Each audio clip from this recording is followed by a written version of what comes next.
কিন্তু প্রশ্নটি শুধুমাত্র নাট্যক্ষেত্রেই সীমাবদ্ধ নয়। এই প্রশ্ন সমগ্র মানুষের মর্ম উপলব্ধি করার একটি আদর্শ মাধ্যম। যখন মানুষ লোভ আর কামের প্রভাবে দ্বন্দ্ব এবং অর্থের পিছনে ছুটে চলেছে, তখন ইন্দ্রদেব প্রজাপতি ব্রহ্মার দ্বারস্থ হন এবং তিনি ব্রহ্মদেবকে অনুরোধ জানান এমন কিছু সৃষ্টি করা যা যেখানে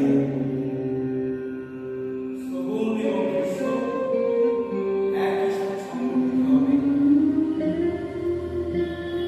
আর এর ফলে মানুষকে কর্ম এবং মুক্তির পথে পথ দেখানো সম্ভব হবে।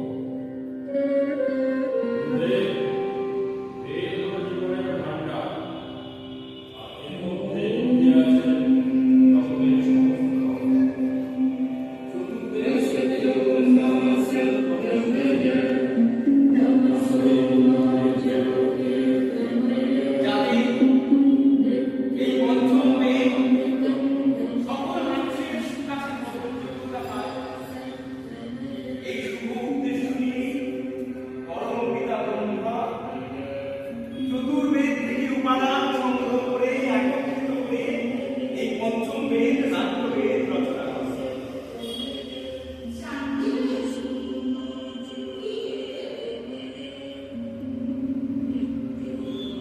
ওই যে আর শুনতে পাচ্ছেন হৃদয়ে, তার সাথে লিখলেন